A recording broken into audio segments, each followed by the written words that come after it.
এই যে বিজয়া বিজয়া মানে আমরা জানি যে পায়ে হাত দিয়ে একটা প্রণাম করার রীতি, এখনো কি সেই রীতি ততটা বজায় আছে? এখন তো অনেক ডিজিটালি প্রণাম সারছে। খুব ভালো বলেছো। প্রণাম কথাটা তো আসলে পদধূলি নেওয়া এবং বড়দের কাছে মস্তক নিচে করা, নতমস্তক হওয়া এবং শ্রদ্ধা জানানো। তো যত দিন যাচ্ছে, গেল এক দশকে আমি যেটা লক্ষ্য করছি, এই পায়ে ছোঁয়াটা একদম প্রায় রীতিটা চলেই যাচ্ছে। তো ডিজিটালিও যদি হয়, যদি হোয়াটসঅ্যাপেও হয় প্রণাম নিয়েও, তাহলেও ভালো লাগে যে সংস্কৃতির অ্যাটলিস্ট বজায় আছে। ডিজিটাল তো হবেই, তবে পায়ে হাত দেওয়ার কোনো অল্টারনেটিভ নেই। যে হারে এখন মানুষ ডায়েট করছে, মিষ্টিরও কি ততটা চল আছে? মিষ্টি এখন সব নানা রকমের জিনিসপত্র মিশিয়ে মিষ্টি হচ্ছে, সেখানেই প্রবলেমটা। কেন ছানার কিন্তু স্বাস্থ্যের সঙ্গে ছানার সম্পর্কটা ভালো, শুধুমাত্র এই বেশি মাত্রায় চিনি আর বিভিন্ন প্রিজারভেটিভ দেওয়ার ফলে একটু প্রবলেম হতেই পারে। শুধুমাত্র মিষ্টির ওপর দোষ দিয়ে তো লাভ নেই ডায়াবেটিসের।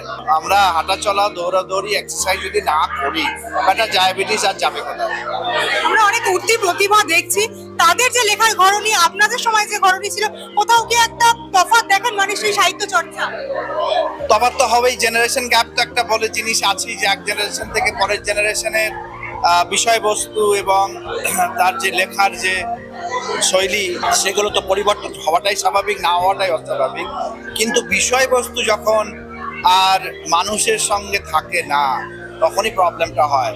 মাটির সঙ্গে থাকে না, তখনই প্রবলেমটা হয়। তো এই আর্টিফিশিয়াল ইন্টেলিজেন্সের মতো আর্টিফিশিয়াল আর্টও হয়ে যাচ্ছে। বাংলাকে তো ধ্রুপদী ভাষার মর্যাদা দেওয়া হলো, কিন্তু অনেক বাবা মাই ইংলিশ মিডিয়ামের পেছনে ছুটছে না। পেটের ভাত, ছেলে মেয়েটা আমার একটু পায়ে দাঁড়াবে, কারণ এ রাজ্যে তো ভাত পাওয়া কঠিন। যদি একটু ইঞ্জিরি শিখে ভাত পায়, মানে অবাক হবার নয়। রাজা রামমোহন রায়ের মতো মহাপুরুষও ফার্সি শিখতে দৌড়াতে হয়েছিল, আরবি শিখতে দৌড়াতে হয়েছিল ওই চাকরির জন্য। তো সেটা ঠিক আছে, কিন্তু ভাষাটাকে বাঁচিয়ে রাখতে হবে। সেই জন্য মাতৃভাষাকে অবহেলা করা যায়, মাতৃভাষাকে অবহেলা করা খুবই পাপের কাজ হবে। আমি একদম সরাসরি বলছি, পাপ হবে, মা ক্ষমা করবেন না।